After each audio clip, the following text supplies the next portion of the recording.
America is at war with Iran, and right now the world's most critical oil shipping lane is shut down. At the same moment, Donald Trump has fired his own attorney general, and the Army's top general has been forced out. 4 astronauts are heading to the moon for the first time since 1972, and China has just hacked United States law enforcement databases in what the FBI is now calling a major cyber incident. This is not 5 different stories. This is one single day on planet Earth, and you need to know all of it. Good evening. Here is what is happening across the world right now. Iran has closed the Strait of Hormuz, threatening the flow of 20% of the world's oil supply. The United States Attorney General has been fired. The Army's top general has been removed from his post. NASA's Artemis II crew is en route to the far side of the moon. Myanmar's military coup leader is set to become president. And the FBI has labeled a suspected Chinese hack of American law enforcement data a major cyber incident. Stay with us. We are going to break all of it down. The most consequential story in the world right now is unfolding in the Persian Gulf. Iran has blocked the Strait of Hormuz, the narrow waterway through which approximately 20% of the world's oil supply passes every single day. Officials confirmed this week that the United Kingdom has convened an emergency summit of more than 40 nations to press Iran to reopen this critical shipping lane, with sources familiar with the situation describing coordinated diplomatic and economic pressure as the only viable short-term solution. The UN Security Council is now preparing to vote on a resolution authorizing member states to use all defensive means necessary to secure the waterway. The economic consequences are already being felt. U.S. oil prices have surged past $110 per barrel, the biggest one-day price increase in 6 years, according to market officials. American farmers are warning of a looming agricultural crisis as the cost of fertilizers and fuel, both dependent on global oil markets, climbs beyond what many operations can absorb. In Iran itself, officials confirmed that the country's 2 largest steel plants have been forced to shut down following airstrikes.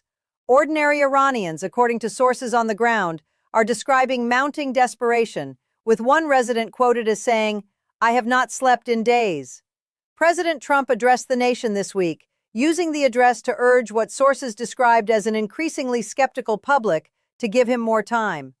Fact-checkers at multiple outlets confirmed that the address included several false claims regarding inflation and gas prices. French President Emmanuel Macron publicly criticized the U.S. approach, telling reporters, "Be serious and do not speak every day," in what observers described as a pointed rebuke of the administration's shifting messaging on the conflict. The political earthquake inside Washington is deepening. Donald Trump has fired Pam Bondi as United States Attorney General, ending one of the most turbulent tenures in the history of the Justice Department. Sources familiar with the situation confirmed that Trump and Bondi had a heated confrontation in the days before the dismissal, with officials describing growing frustration over Bondi's handling of the so-called Epstein files and broader weaponization cases. Trump loyalist and former personal attorney Todd Blanche has been named acting attorney general, in a move that legal analysts say raises significant conflict of interest questions.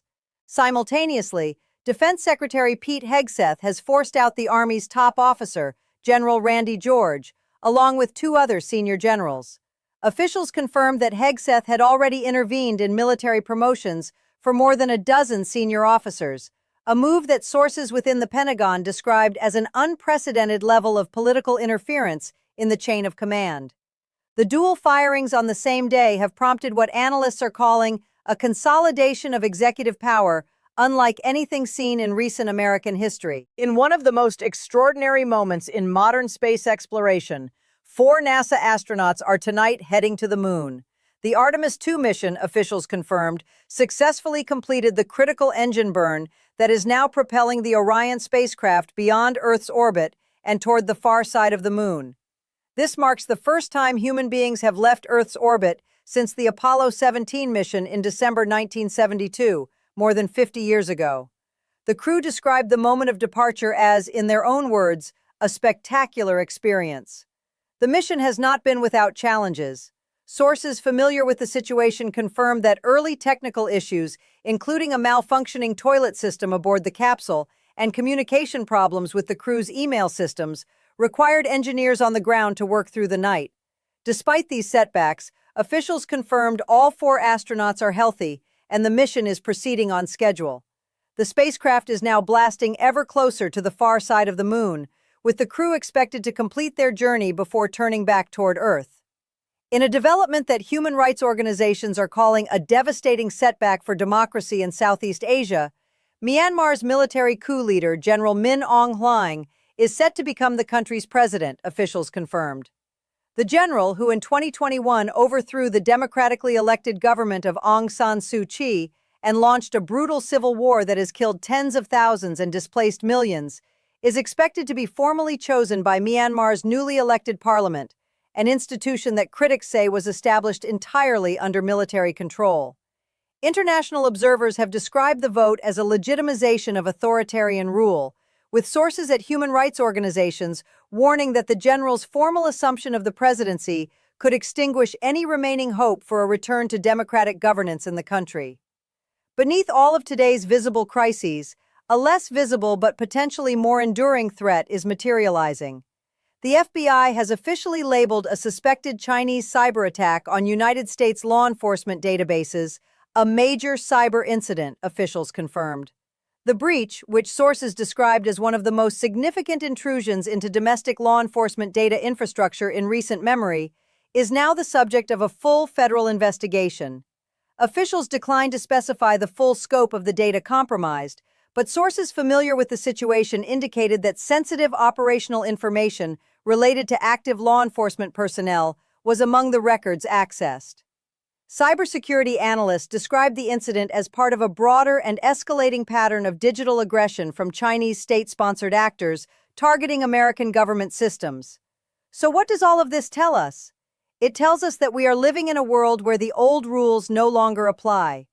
The Strait of Hormuz, designed to be a free and open waterway for global trade, is now a weapon.